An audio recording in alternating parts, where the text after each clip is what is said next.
আমি বলবো না, আপনারা প্রার্থীর মুখ থেকে শুনেছেন। মাহমুদুর রহমান মান্না ২-৩ দিন প্রাথমিকভাবে বলেছিল যে ধানের শীষ পেলে ভালো হতো, ধানের শীষ না থাকলে কেতলিকে বুঝাইতে আমাদের খুব কষ্ট হবে, বুঝাতে হবে, সেখানে সমস্যা বেশি হবে, তারপরও বুঝাতে সক্ষম হবে, এরকম কিন্তু উনি বলেছেন। রেদওয়ান আহমেদ সে বলেছে ধানের শীষ হলে যতটা আমরা সহজে জিততে পারবো, ছাতা হলে জিততে পারবো না। দেখি আমরা যখন ওনাদের প্রস্তাব, ওনারা 10টা লাস্ট চেয়েছিলেন, সেখানে কিভাবে কি দিবে, ধানের শীষ নিয়ে নিলে হলে ভালো হতো। এই ধরনের কথাবার্তার ভিত্তিতে ওই প্রার্থীদের কথাই আমি বলতেছি। শাহাদাত হোসেন সেলিম বলছে যে ওনার মার্কা নিয়ে উনি পারবে না, ধানের শীষ নিলে হতে পারে। এরকম অনেকেই কিন্তু যারা যারা মনে করেছে জাতীয় দল, আপনার সৈয়দ এহসানুল হুদা, এরকম করে করে একটা পর্যায়ে কিন্তু এটা যেহেতু ঘরোয়া ব্যাপার, সেইখানে আমি 2-1টা আপনাদেরকে উদাহরণ দিই। যেমন অলি আহমেদ সাহেব 10টা আসন চেয়েছিলেন, তখন এখান থেকে সিদ্ধান্ত হলো যে 10টা আসনই আপনাকে দেওয়া হবে, আপনি ছাতা নিয়ে দাঁড়াইলে আপনি হবেন, কিন্তু অন্য 9 জন ছাতা নিয়ে দাঁড়াইলে হবে না, ধানের শীষ নিয়ে দাঁড়াইলে হতে পারে। সেই জন্য আপনারা কি করবেন, একটা কৌশল অবলম্বন করা যায় কিনা, এরা আপাতত পদত্যাগ করে ধানের শীষ নিক, এরকম এরকম অবস্থায় কিন্তু এটা হয়নি। পরবর্তীতে তাদের মধ্যে 2টা ভাগ হইয়া রেদওয়ান আহমেদ সাহেব সে বলছে না, ধানের শীষ নিয়ে দাঁড়াইলে আমাদের ভালো হবে, দরকার হলে আমরা এলডিপি বিলুপ্ত করে আমরা চলে যাই বিএনপিতে, আমাদের মূল দলে চলে যাই।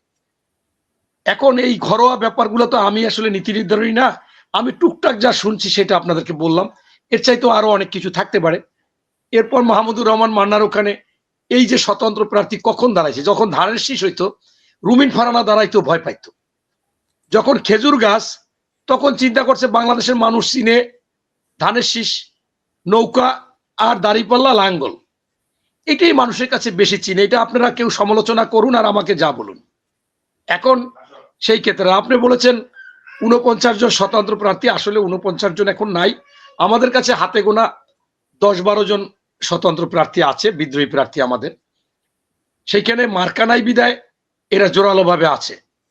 একটা জায়গায় শুধু মার্কা আছে, সেটা হচ্ছে ঝিনাইদা রাশেদ, সেইখানে আবার একজন কাপ্রিস মার্কায় দাঁড়াইছে, ফিরোজ। এখন রাজনীতিতে স্বাধীনতা আজ থাকবে, গণতান্ত্রিক থাকবে, অনেক সময় সবগুলো যে নিয়ন্ত্রণ করা যাবে অনেক সময় হবে না।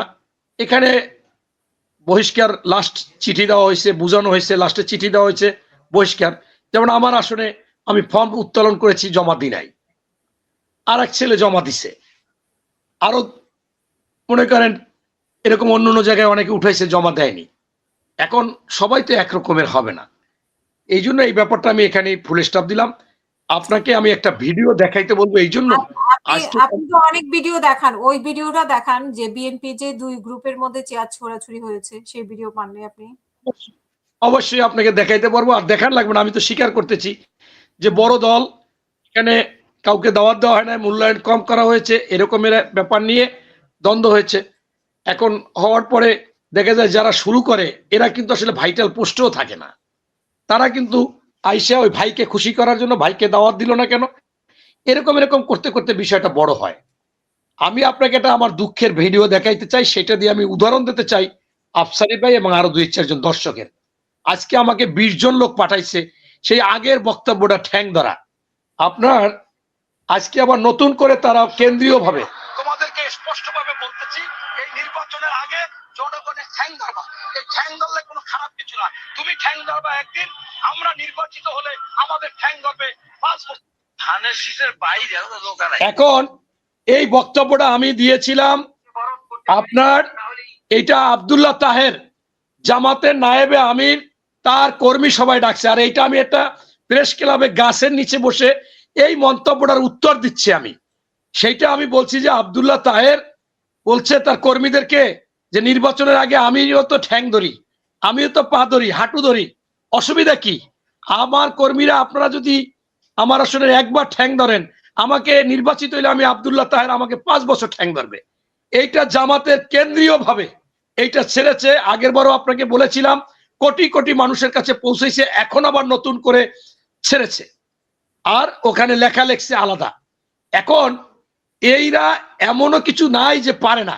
আমি স্পষ্টভাবে আফসারি ভাইকে বলতে চাই, আপনি বলেছেন 100 টাকা করে দেখায়, আর একজন দর্শকও বলেছে সেই ভিডিওটা দেখাইতেও পারেন, দেখাইলো কোনো বিষয় না। এই জন্য যে আপনার ধানের শীষের একজন লোক বলছে যে ওরা বলে যে দাঁড়িপাল্লায় ভোট দিলে জান্নাতে যাওয়া যাবে, জান্নাত নিশ্চিতের কোনো বিকল্প নাই। এখন আমরা যদি বলি ধানের শীষে ভোট দিলে, এটা কি যুক্তি হবে? মোটেও যুক্তি হবে না। ওইটা কাটতে দিয়া ধানের শীষে ভোট দিলে জান্নাত, এটা কাইটে লাগাই দিছে, আর ওনাদেরটা বাদ দিয়ে দিছে। আমার এরকম 10টা বক্তব্য কাটছে। আমি বলবো আপনার মাধ্যমে, তারেক রহমান যে বললো যে এই যে কুফরি কথা বলার জন্য বা কাফের মানে কুফরি কথা বলার জন্য ভূমিকম্প হয়েছে, তো এটা কি আসলে উনি জানে? আচ্ছা, এটার উত্তর আপনাকে আমি দিচ্ছি। আপনাকে আমি এই আগেরটা উত্তর দিই। আপনার এই আফসারি ভাই এবং ওনাদের জন্য আমি বলতে চাচ্ছি, জামাত যেখানে আমার মতো লোককে মানে দুলাভাই ডাকতো, বাজান ডাকতো, মুরাব্বিরা বাজান ডাকতো, ভাই ডাকতো, আমার কোটি কোটি ভিউজ হইতো, তারা শেয়ার করতো। আমার এলাকার বাগেরহাটের এমন কোন জামাতের নেতা নাই শেয়ার করে নাই, সারা বাংলাদেশে করেছে। কারণ তখন আমি কথা বলেছি শেখ হাসিনার বিরুদ্ধে। আর এখন আমি দুই একটা কথা বলি বিদায় হেরাগো লাগে। এই যে আমাদের বেগম খালেদা জিয়া বলেছিল কি বিধবা ভাতা দিবে, বয়স্ক ভাতা দিবে, প্রতিবন্ধী ভাতা দিবে, মুক্তিযোদ্ধাদের ভাতা দিবে। আপনারা কি জানেন যে বয়স্ক ভাতা 10 টাকা করে শুরু করেছিল মাসে, একসাথে 6 মাসের দিত, 1 বছরের দিত। এখন সেইটা তাদের কাছে এখন ভালো লাগে না, অনেক কিছু ভালো লাগছে।